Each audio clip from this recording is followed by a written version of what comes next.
اللہ اللہ اللہ۔ اس سورت کا نام سورۃ النجم ہے۔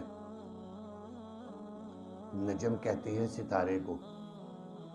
مکی سورت ہے۔ مکی صورتوں میں خاص طور پر 3 مضامین بیان ہوتے ہیں: توحید، رسالت اور قیامت۔ اس سورت کی پہلی آیت میں ہی لفظ النجم آ رہا ہے۔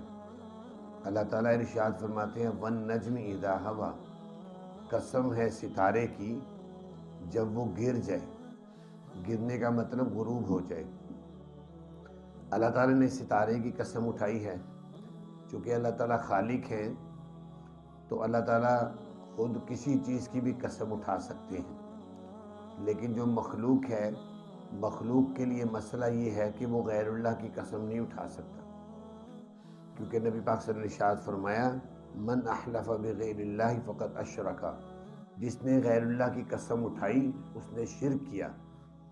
لہذا کوئی انسان اگر قسم اٹھائے گا تو وہ صرف اللہ کی اٹھائے گا، لیکن اللہ تعالیٰ چونکہ خود خالق ہیں وہ کسی چیز کی بھی قسم اٹھا سکتے، تو ستارے کی قسم اٹھائی۔ مفسرین فرماتے ہیں کون سا ستارہ مراد ہے؟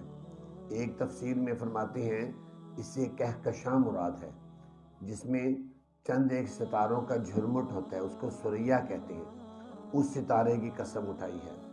دوسری تفسیر میں اس سے مراد عام ستارہ ہے، عام ستارہ۔ تیسری تفسیر کے مطابق اس سے مراد چاند ہے، کیونکہ چاند بھی ایک ستارہ ہے جو آسمان پر چلتا ہے، اور ستاروں کی اللہ تعالیٰ نے ایک ایسی اوپر نظام، اتنا مضبوط نظام قائم کیا ہے کہ آج تک جب سے کائنات بنی ہے کسی نے نہیں سنا کہ ستاروں کا اوپر ایکسیڈنٹ ہوا ہو، آپس میں ٹکرائے ہوں۔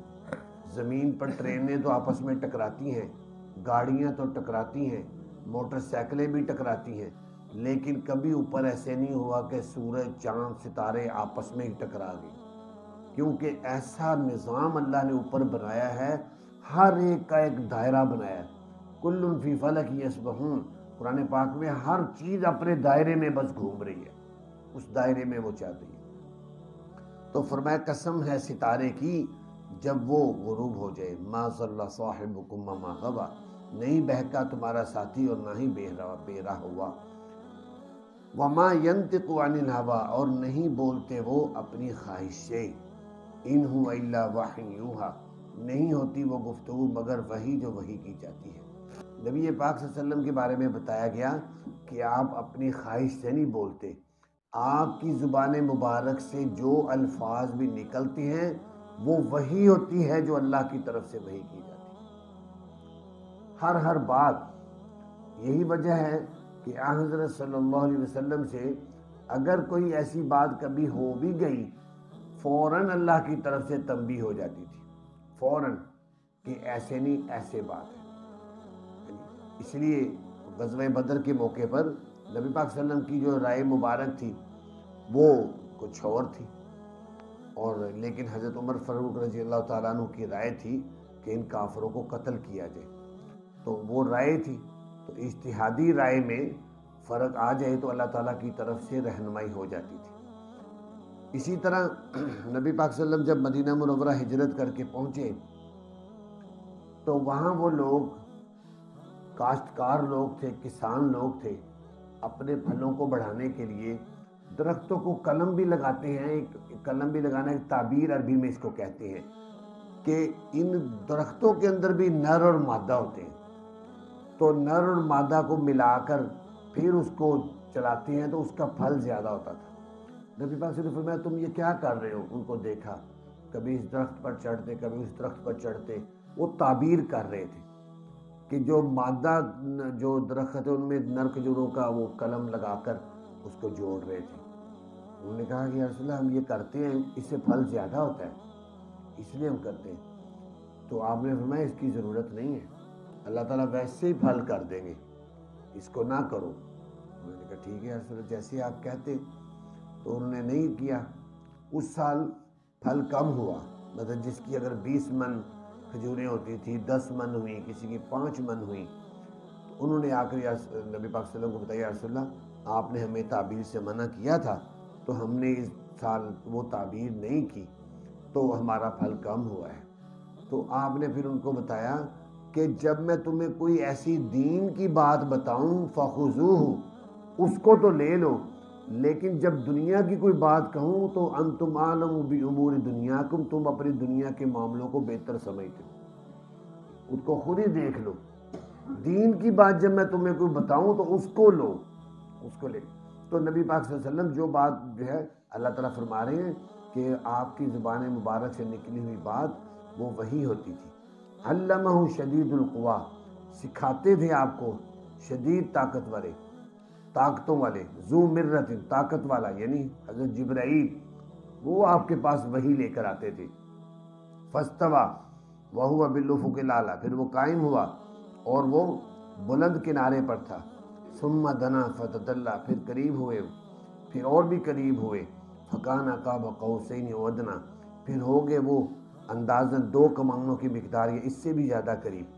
فاوحى الی عبدہ ما اوحى، پھر وحی کی اس نے اپنے بندے کی طرف وہ جو وحی کی۔ نہیں جھوٹ بولا دل نے جو دیکھا اس نے، کیا پس تم اس سے جھگڑتے ہو اس چیز پر جو وہ دیکھتا ہے؟ البتہ تھا کہ دیکھا اس نے اس کو۔ دوسری بات، سدرۃ المنتہا کے پاس، انتہا جنت الماوا، اس سدرۃ المنتہا کے پاس ہی جنت الماوا ہے۔ جس وقت کہ ڈھانپ رہی تھی اس سدرہ کو وہ چیز جو ڈھانپ رہی تھی، نہیں ٹیڑھی ہوئی نگاہ اور نہ ہی آگے بڑھی، البتہ تھا کہ دیکھی اس نے اپنے رب کی نشانیوں سے بڑی بڑی۔ ان آیات میں معراج کے اس تھوڑے سے حصے کا ذکر ہے جو آسمانوں سے اوپر عرش معلیٰ کی طرف جو معراج ہوئی، اس کا مختصر ان آیات میں ذکر آ رہا ہے کہ نبی پاک صلی اللہ علیہ وسلم کو اللہ تعالیٰ نے اپنا قرب اتنا دیا، ثم دنا فتدلی، پھر قریب ہوئے، پھر اور بھی قریب ہوئے، اللہ کے اتنے قریب ہوئے، فکان قاب قوسین او ادنی، کہ آپ کے اور اللہ کے درمیان 2 کمانوں کی مقدار میں فاصلہ رہ گیا۔ 2 کمان، اتنا فاصلہ، اتنا قرب کیا کہ اللہ تعالیٰ نے یہ صرف اپنے پیارے حبیب صلی اللہ علیہ وسلم کو یہ مقام دیا ہے کہ براہ راست اپنے سامنے بٹھا کر وحی کی ہے، براہ راست۔ ورنہ جس نبی پر بھی وحی آئی وہ فرشتے کے ذریعے سے ہی وحی آئی، لیکن نبی پاک صلی اللہ علیہ وسلم کو اپنے سامنے بٹھا کر فَأَوْحَى إِلَىٰ عَبْدِهِ مَا أَوْحَىٰ، وحی کی اپنے بندے کی طرف جو وحی کی۔ اور وہ وحی کیا تھی؟ 3 انعامات اللہ تعالیٰ نے خاص طور پر دے کر بھیجے۔ ایک انعام تھا سورہ بقرہ کی آخری آیات کہ وہ مقبول دعائیں ہیں، کہ جو مانگے گا وہ قبول ہوں گی، یہ وہ سورہ بقرہ کی آخری آیات۔ پھر اسی طرح اللہ تعالیٰ نے نبی پاک صلی اللہ علیہ وسلم کو یہ بھی بتایا کہ آپ کی امت میں سے جو شخص بھی شرک نہیں کرے گا، بشرطے شرک نہ کرے، تو انشاءاللہ العزیز وہ ایک نہ ایک دن جنت میں جائے گا، اس کی بخشش ہو جائے گی، سورہ بقرہ کی آخری آیات۔ پھر اسی طرح جو شرک نہیں کرے گا اس کو اللہ تعالیٰ ایک نہ ایک دن ضرور، نبی پاک صلی اللہ علیہ وسلم کو انعام کے طور پر یہ چیز ملی کہ وہ جنت میں جائے گا۔ اس لیے انسان کو یہ کوشش کرنی چاہیے کہ اس کے عقیدے میں شرک نہ آئے۔ تو یہ وحی اللہ تعالیٰ نے، یہ ایک ایسی وحی تھی جو براہ راست سامنے بٹھا کر کی، اور فرمایا فَتُمَارُونَ عَلَىٰ مَا يَرَىٰ، کیا تم اس سے جھگڑتے ہو جو وہ دیکھتا ہے؟ یعنی تم مشرکین نے پھر آگے سے اعتراضات بھی کیے اور جھگڑے بھی ہوئے، جھگڑا بھی کیا کہ یہ ایسے لگے ہوئے ہیں جی، یہ ایک ہی رات کے اندر گئے اور صرف جو ہے آسمانوں پر نہیں، 7 آسمانوں پر، پھر عرش معلیٰ پر، پھر اس سے بھی اوپر، پھر اللہ کی بارگاہ میں، پھر وہاں سے واپس بھی فجر سے پہلے آ گئے، یہ کیسے ہو سکتا ہے؟ پھر یہ بھی بتایا کہ میں بیت المقدس بھی گیا، یہ ساری باتیں بتائیں۔ تو پہلے انہوں نے جھگڑے کیے، پھر انہوں نے جب کہا کہ چیک کرتے ہیں کیا یہ واقعی گئے ہیں کہ نہیں گئے، تو جو لوگ بیت المقدس گئے ہوئے تھے انہوں نے نبی پاک صلی اللہ علیہ وسلم سے پوچھا اچھا بتائیں وہاں کے دروازے کتنے ہیں، کھڑکیاں کتنی ہیں اور کیا بنا ہوا ہے؟ اللہ تعالیٰ نے ایسے پردے اٹھا کر وہ سامنے کر دیا بیت المقدس۔ نبی پاک صلی اللہ علیہ وسلم دیکھتے جاتے تھے اور بتاتے جاتے تھے کہ اتنے دروازے ہیں، اتنا یہ ہے، اتنا وہ ہے، یہاں یہ ہے، سب کچھ بتایا۔ چونکہ یہ وحی تھی تو اللہ تعالیٰ کی طرف سے یہ مقام ملا۔ پھر آخر میں فرمایا کہ انہوں نے جبرائیل کو 2 مرتبہ اصلی شکل میں دیکھا، عند سدرۃ المنتہا۔ سدرۃ المنتہا یہ ایک 7 آسمانوں کے اوپر کہتے ہیں ایک جگہ ہے، وہاں بیری کا درخت ہے، جیسے یہاں بیری کا درخت آپ نے دیکھا ہوگا، لیکن یہ بیری کا درخت اس کے پتے سبز ہیں، اس کے بیر جو ہوتے ہیں وہ سبز ہوتے ہیں، وہ ایک نورانی درخت ہے، اس کو سدرۃ المنتہا اس لیے کہا گیا کہ شکل اس کی بیری کے درخت کی جیسی ہے، لیکن نبی پاک صلی اللہ علیہ وسلم نے فرمایا اس کے پتے ایسے تھے جیسے ہاتھی کے کان ہوتے ہیں، بڑے بڑے پتے، اور وہ انوارات سے منور تھے، ایک عجیب قسم کے وہاں انوارات اتر رہے تھے، اور وہ ایک ایسی جگہ ہے کہ زمین سے جب کسی کی دعائیں یا کوئی اعمال اوپر جاتی ہیں پہلے سدرۃ المنتہا پر رکتے ہیں، وہاں سے پھر اوپر بھیج جاتے ہیں، اور جب اللہ کی طرف سے کسی کے رزق کا فیصلہ، صحت تندرستی کا فیصلہ یا کوئی حکم اوپر سے آتا ہے پہلے وہاں آتا ہے، پھر وہاں سے فرشتے لے کر نیچے آتے ہیں، اس کو سدرۃ المنتہا کہتے ہیں، اور فرمایا اسی کے پاس ہے جنت الماوا، وہاں ہے، اور یہ جو چیزیں بھی اللہ نے دکھائی ہیں لقد رأى من آیات رب الکبریٰ، البتہ دیکھی ہیں اس نے اپنے رب کی بڑی بڑی نشانیاں۔ اللہ تعالیٰ نے اسی معراج کے سفر میں نبی پاک صلی اللہ علیہ وسلم کو آسمانوں کی سیر کرائی، اور پھر وہاں پر جنت بھی دیکھی، جہنم بھی دیکھی، بہت ساری چیزیں دیکھی، اور یہ جو ہمیں آسمان نظر آ رہا ہے اس طرح کے 6 آسمان اور بھی اوپر ہیں، ہر آسمان پر ایک خاص نبی کو نبی پاک صلی اللہ علیہ وسلم نے بیٹھے ہوئے دیکھا، ہر آسمان پر۔